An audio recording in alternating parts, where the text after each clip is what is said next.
હવે વાત કરીએ આપણે દિન વિશેષની. તો આજે વાત કરવી છે કે દિન વિશેષની અંદર શું આજે કુંભ રાશિના જાતકોને કયા પ્રકારના ફળ મળશે, કુંભ રાશિવાળા જાતકો સ્વભાવે કેવા હોય છે. તો સહજ આપણે વાત કરીએ કે દરેક રાશિને પોતાનો સ્વામી છે. તો કુંભ રાશિના સ્વભાવને ઓળખવો હોય તો પહેલા કુંભ રાશિના સ્વામીને ઓળખવો પડે. તો કુંભ રાશિનો સ્વામી શનિ છે. તો શનિ પ્રમાણે જોઈએ તો શનિના ગુણ બધા કુંભ રાશિના જાતકોને મળે છે, જેના અક્ષર ગ અને સ છે. તો જે શરીરનો જે બાંધો જે છે એ સામાન્ય રીતે એમ કહેવાય છે કે બધા મધ્યમ કરતા થોડો ઊંચો બાંધો આ કુંભ રાશિવાળા જાતકોને મોટા ભાગે આપણે જોઈ શકીએ છીએ. જન્મ લગ્નના આધારે પણ શરીરના બાંધાની આપણે વાત કરી શકીએ છીએ. બીજું, એ સ્થિર છે, કારણ કે કુંભ રાશિ સ્થિર રાશિ છે. તો મતલબ એના વિચારો સ્થિર હોય, ગૌર વર્ણ અથવા ઘઉં વર્ણો એનો ચહેરો હોય. આ બાહ્ય વાત થઈ. અંદરની વાત કરીએ તો એનો સ્વભાવ છે ને એ અનુશાસન વાળો હોય. સાથે સાથે પોતાનું જે ઈચ્છા હોય કે મારે આમાં કરવું છે તો પોતે કરવા માટે પ્રયત્ન કરે, અથવા તો કોઈ પણ અન્ય વ્યક્તિઓ પાસે પોતાનું ધાર્યું કરાવવા માટેની પણ એનામાં એક આગવી આવડત હોય અને એનો પૂરેપૂરો ઉપયોગ કરે, ધાર્યું કરાવે. 23મા વર્ષ પછી એને પૂર્ણ ભાગ્યોદય સારો થાય, એના કારણે ભાગ્યોદયનું સારું સુખ કુંભ રાશિવાળાને 30 વર્ષ પછી પ્રાપ્ત થતું જોવા મળે છે. એનો મતલબ કે પૈસા કમાવાના હોય, ધન કમાવાનું હોય, સંપત્તિ મેળવવાની હોય, સારા કામકાજની અંદર સ્થિરતા અને સફળતા જોઈતી હોય તો મોટાભાગે 30 વર્ષની આસપાસનો ભાગ્યોદયનો સમય એનો માનવામાં આવે છે. શેનાથી લાભ થાય છે કે કોઈ પણ કાર્ય બેઠા કરતા બજાર ભલી, પ્રવાસ પર્યટનની વાત હોય, હરવા ફરવાની વાત હોય તો આવા બધા કામકાજમાં એટલે સારો લાભ થાય છે. યાત્રા પ્રવાસથી પણ સારો લાભ થાય છે. ભાઈ બહેનોનું સુખ મધ્યમ મળે છે, મળે છે, પણ એ અનુશાસન વાળો સ્વભાવ હોવાના કારણે બધાની સાથે હળી મળી જાય, પણ ક્યાંક પોતાનું અલગ વર્ચસ્વ હોવાના કારણે ભાઈ બહેનો સાથેના સ્વભાવની અંદર ક્યારેક ક્યારેક મેચ ઓછા થાય છે. હવે એના જીવનસાથીની વાત કરીએ તો એને જીવનસાથી કેવો પ્રાપ્ત થાય. તો જેની કુંભ રાશિ છે એ જોઈ લેજો તમારે કે જે જીવનસાથી છે એ મનપસંદ મળે, સાથે સાથે મિત્રતાની અંદર પણ જે મિત્રો મળે સુશીલ અને સંસ્કારી મળે. તો એનો મતલબ કે એના જીવનની અંદર જે લાઈફ પાર્ટનર જેને કહી શકાય અથવા તો ફ્રેન્ડશીપ જેને કહી શકાય એમાં સારા ફળની એને પ્રાપ્તિ થતી જોવા મળે છે.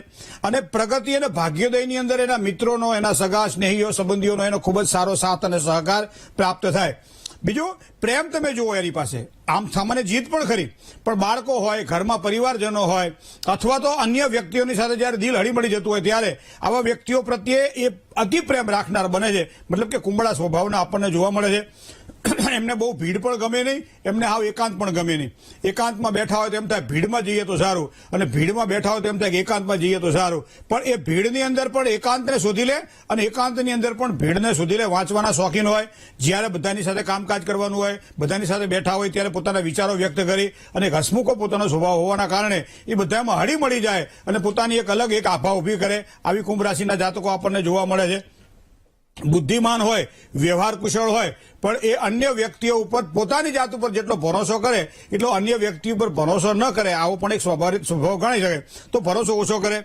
હા, એ હંમેશા કાયમ સાચો પ્રેમ જ શોધતા હોય છે, કારણ કે જે પ્રેમ એ પોતે આપી શકે છે એ જ પ્રેમ લેવા માટે પ્રયત્ન કરતા હોય છે. માટે હંમેશા એ સાચો પ્રેમ શોધવા માટે અને એના કારણે વફાદાર, ઈમાનદારી આ બધું એનામાં એક અલગ રીતે પૂરવા થતું આપણને જોવા મળે છે. બીજું, પ્રકૃતિની સાથે એનો લગાવ વધારે હોય. જ્યાં ખુલ્લું હોય, આકાશની નીચે બેસવાનું હોય, બગીચામાં બેસવાનું હોય, ધર્મસ્થાનોમાં, તીર્થસ્થાનોમાં પ્રવાસ પર્યટન કરવાનું હોય, ખુલ્લી જગ્યામાં વિહાર કરવાનો હોય તો એમને ખૂબ જ સારી રીતે ગમે છે. બળ બુદ્ધિને સાથે રાખીને કામ કરે, બળનો પણ ઉપયોગ કરે અને બુદ્ધિનો પણ ઉપયોગ કરે. તો આ કુંભ રાશિના સ્વભાવને આપણે ઓળખી શકીએ છીએ. જમીનની વાત હોય, એ જમીન સાથે જોડાયેલા કોઈ પણ કામકાજ હોય, યાત્રા પ્રવાસ હોય, સરકારી કામકાજ હોય અથવા તો NGO અથવા તો કોઈ સમૂહમાં કામ કરવાના હોય ત્યારે આવા વ્યક્તિઓ આવા કામ ક્ષેત્રની અંદર ઝળકતા હોય છે, પોતાનો પ્રભાવ પાથરતા જોવા મળે છે. મહેનતથી સફળતા મળે છે આ લોકોને. આમ સાધારણ સફળતા નથી પડતી, મહેનત દ્વારા સફળતા મળે છે. અને આ લોકો બોલવામાં બહુ કુશળ હોય. કુંભ રાશિના જાતકો તમે જોજો બોલો, હા ક્યારેક ક્યારેક પાછું તકલીફ થાય, પણ મોટાભાગે તમને બોલવામાં આ લોકો કુશળ જોવા મળશે. પોતાની મહેનતથી આગળ વધે, જાત મહેનત જિંદાબાદ. બીજાના પર ભરોસો કરવાનો તો કરે, ના કરવાનો તો ના કરે, પણ પોતાની રીતે આગળ વધે આવી સંભાવનાઓ આપણને દેખાય છે. હવે આવા જાતકોને કયા દેવી દેવતાની ઉપાસના કરવી છે? તો સામાન્ય કુંભ રાશિ છે, કુંભ રાશિનું ચિહ્ન આપણે જોઈ લઈએ. શનિ પ્રધાન છે તો એને કાલી ઉપાસના, માતાજીના જે 3 સ્વરૂપ છે, મહાકાલી, મહાલક્ષ્મી અને મહાસરસ્વતી, એમાં સફળતાની પ્રાપ્તિ જોઈતી હોય ત્યારે, કોઈ પણ કાર્યમાં સરળતાથી સફળતા જોઈતી હોય ત્યારે એને મહાકાલીની ઉપાસના એને ખૂબ જ સારા પરિણામો પ્રાપ્ત કરાવડાવે છે. મહાકાલીની ઉપાસના ઓમ એમ નમઃ અથવા ઓમ રીમ નમઃ અથવા ઓમ ક્લીમ નમઃ અથવા એમ રીમ ક્લીમ ચામુંડા વિશે આ મંત્રનો જાપ એમને ખૂબ જ સારી સફળતા અપાવે છે. કાલીની ઉપાસનાથી એમને ખૂબ જ સારો લાભ થાય. એમને જીવનસાથી પસંદ કરવાનો હોય, સારા મિત્રો પસંદ કરવાના હોય તો 3 રાશિને પ્રાધાન્ય આપવું જોઈએ એમને. એક તો કુંભ રાશિ જે પોતાની રાશિ છે, બીજી રાશિ છે એ ત્રીજી રાશિ એટલે મિથુન રાશિ છે, અને બીજી રાશિ 7મી રાશિ એટલે તુલા રાશિ છે. તુલા, મિથુન અને કુંભ આ 3 રાશિ આ જીવનસાથીની અંદર પણ તમે જોજો કે કુંભ રાશિવાળાને આ 3 જીવનસાથી તરીકે જો જીવનસંગીની તરીકે જો પાત્ર મળે ને તો એના જીવનની અંદર ખૂબ જ એક સારો પ્રભાવ એ પાછળ તો જોવા મળે છે. રત્ન ધારણ કરવાનું હોય ત્યારે સામાન્ય રીતે એ નીલમનું રત્ન ધારણ કરે તો એને સારી સફળતાની પ્રાપ્તિ થાય છે. નીલમની સાથે સાથે ઓપેલનું રત્ન ધારણ કરે, શુક્રનું રત્ન ઓપેલ આવે છે, એ ઓપેલ ધારણ કરે અથવા નીલમની આજુબાજુના ભાગની અંદર એક ઇમિટેશન ડાયમંડ આવે છે અને એ બનાવીને જો એ વીંટી પહેરે તો એને સારી સફળતાની પ્રાપ્તિ થાય છે. સુવર્ણ એટલે કે સોનું એમને બહુ ઓછું સદે, કારણ કે સુવર્ણ ઉપર ગુરુનો પ્રભાવ છે, સુવર્ણ ઉપર સૂર્યનો પ્રભાવ છે, અને સૂર્ય અને શનિ બંને શત્રુ ક્ષેત્રે હોવાના કારણે સુવર્ણ પહેરે તો એ લાભ નુકસાની થવા નથી, પણ એને વધારે ફળે, એને ચાંદી વધારે ફળે, કારણ કે ચંદ્રનો પ્રભાવ અંદર આપણને જોવા મળે છે. તો આ પ્રમાણે બીજું કાળો હોય, વાદળી હોય, આ બધો ઘેરો લાલ રંગ હોય તો આ બધા રંગોથી એને ખૂબ જ સારો લાભ થાય છે. સામાન્ય રીતે આપણે જોઈએ તો એ કોઈ પણ પુરુષને તમે મોટાભાગે કુંભ રાશિમાં જોશો કે કડું હાથમાં મોટાભાગે કડું એમને વધારે ગમે. કડું પહેરવાનું હોય, બ્રેસલેટ પહેરવાનું હોય તો એ હાથમાં એને પહેરવાનું ગમે.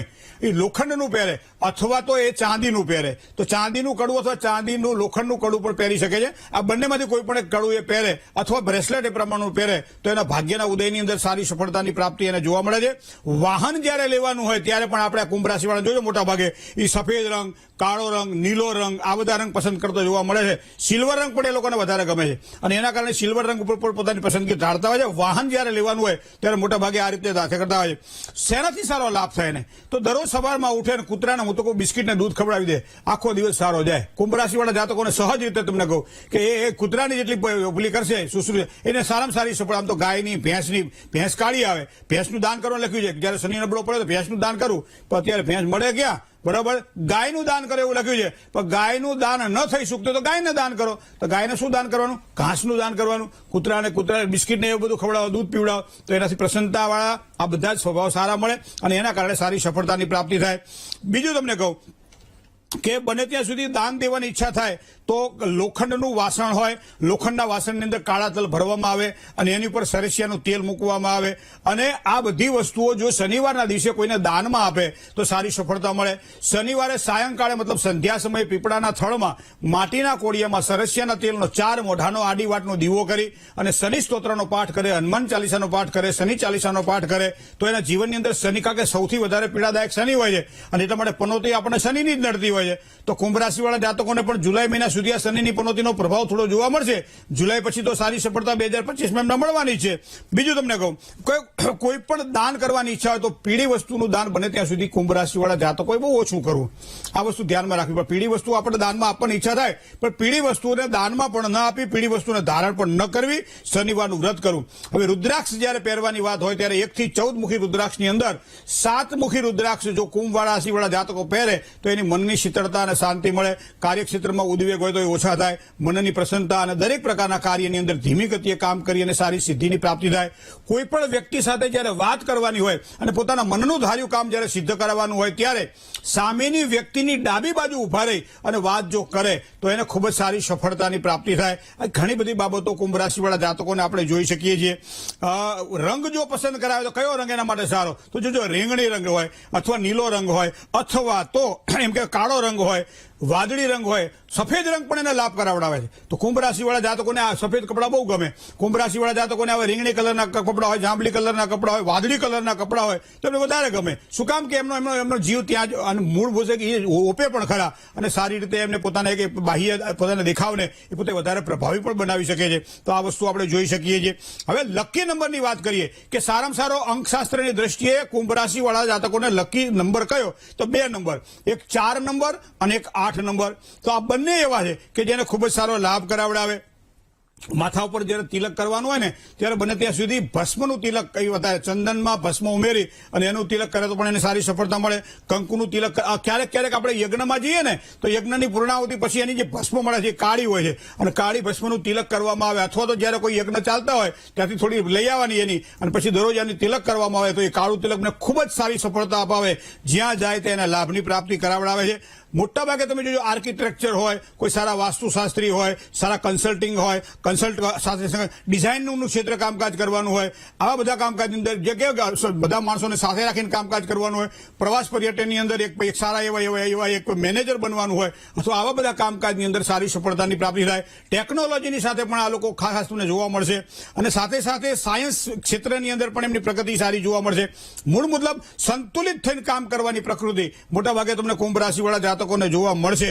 હવે ખાસ કરી તમે બહેનો માટેની વાત કરીએ આપણે કે મહિલાઓ કુંભ રાશિવાળી કેવી હોય, તો એક તો મહત્વાકાંક્ષી હોય. આ વસ્તુ જોઈએ એટલે જોઈએ, ગમે ત્યાંથી ગમે તે રીતે મળે પણ મેળવવા માટે પોતે નૈતિકતાથી પ્રયત્ન કરવો રહ્યો અને જ્યાં સુધી ન મળે ત્યાં સુધી એ ધ્યેય પ્રત્યે લાગી રહેવું. તો કુંભ રાશિવાળા જાતકોની મહિલા મોટાભાગે આ રીતે મહત્વાકાંક્ષી આપણને જોવા મળશે.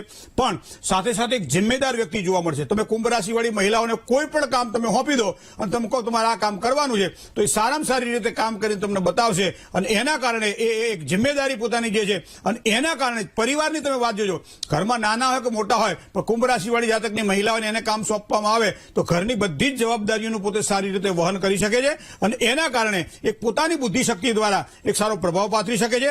મતલબ જિમ્મેદાર છે. કરિયરની બાબતમાં સતત સભાન રહે છે. ત્યારે કેટલા કામ કરવા, વધારે મહેનત કરવી, ઓછી જે કે સુખની પ્રાપ્તિ મળતી હોય ના મળતી હોય પણ પોતાના કામ પ્રત્યે સભાન રહી અને આગળ વધવું જોઈએ. મોટા ભાગે પરિવારને સંતુલિત રાખવા માટે મોટા ભાગે મેં જોયા છે. બરાબર, તમે પુરાણની અંદર ઉદાહરણ લઈ લો, મોટા ભાગે તમને કુંભ રાશિવાળી સ્ત્રીઓ જોવા મળશે. ઉત્તાનપાદ રાજા તો કે 2 પત્ની, કઈ તો કે સુનીતિ અને સુરુચિ, 2 કુંભ રાશિ આવી. આવા તો તમે અસંખ્ય ઉદાહરણો તમે લઈ શકશો પુરાણની અંદર. શકુંતલાનું ઉદાહરણ પણ તમે લઈ શકો છો. મોટા ભાગે તમને આવી જે પ્રભાવી જે કહેવાય એમાં તમને કુંભ રાશિનું પ્રભુત્વ જોવા મળશે. મતલબ કે આ સંતુલિતતા ક્યાંથી આવે છે તો એના રાશિના સ્વામી ઉપરથી આવે છે અને જેનો સ્વામી શનિ હોય એવા કુંભ રાશિની જાતકોની મહિલાઓ મોટા ભાગે પરિવારને સંતુલિત રાખવા માટે પ્રયત્ન કરતી હોય છે. એક વખત નક્કી કરે આ ધ્યેયને સિદ્ધ કરવું છે તો એ ધ્યેયને સિદ્ધ કરવા માટે એની સફળતા મેળવવા માટે એ અહર્નિશ પ્રયત્ન કરે અને પ્રયત્ન દ્વારા એને ખૂબ જ સારી સફળતાની પ્રાપ્તિ થાય, ખૂબ મહેનત કરે. વિવાહની અંદર પણ તમે જોજો મોટા ભાગે પોતાના કરિયરને પહેલા પસંદ કરશે કુંભ રાશિવાળા જાતકો અને પછી લગ્નની વાત કરશે. એનો મતલબ એવો થાય કે 28 થી જે 32 વર્ષનો જે ગાળો છે એ આ સમય એને ખૂબ જ સારો લગ્ન જીવન માટે એમ કહેવાય છે સારો ગણાય છે. તો શાંતિ અને અશાંતિની વાત આવતી હોય ત્યારે કુંભ રાશિના જાતકોને આવા પરિણામો પ્રાપ્ત થતા હોય છે. નુકસાનીની વાત આવતી હોય કે જ્યારે લાભની વાત આવતી હોય ત્યારે કુંભ રાશિવાળા જાતકોને કેવા પ્રકારના લાભ થાય તો એના સ્વભાવને એક વખત તમે જો ઓળખી જાઓ અને પછી એની સાથે કામ કરવા તમે પ્રયત્ન કરો તો તમને ખૂબ જ સારી સફળતાની પ્રાપ્તિ થાય. દરેક રાશિનો પોતાનો અલગ અલગ સ્વભાવ હોય છે કારણ કે દરેક રાશિના પોતાના સ્વામી અલગ હોય છે. ફક્ત અને ફક્ત એ રાશિના સ્વભાવ આ બધું હું કહું બધું સાચું હોય એવું જરૂરી નથી પણ મોટા ભાગે તમને આ બધી વસ્તુઓ જોવા મળે છે. માટે આપણે એમની સાથે જ્યારે કામ કરવાનું હોય અથવા એ લોકોને ઓળખવાના હોય ત્યારે એના ગુણ અને અવગુણનું એક સર્વેયું કાઢીને પછી આપણે વ્યવહાર કરીએ તો દરેક પ્રકારે આપણને સારી સુખાકારીની પ્રાપ્તિ થાય છે. અને એટલા માટે દરેક રાશિનો પોતાનો સ્વભાવ અલગ હોય છે, દરેક રાશિનું પોતાનું કર્તવ્ય અલગ હોય છે, દરેક રાશિની પોતાની કામ કરવાની પદ્ધતિ અલગ હોય છે. એ જ વાત અહીંયા કુંભ રાશિના જાતકોને આપણે જોઈએ.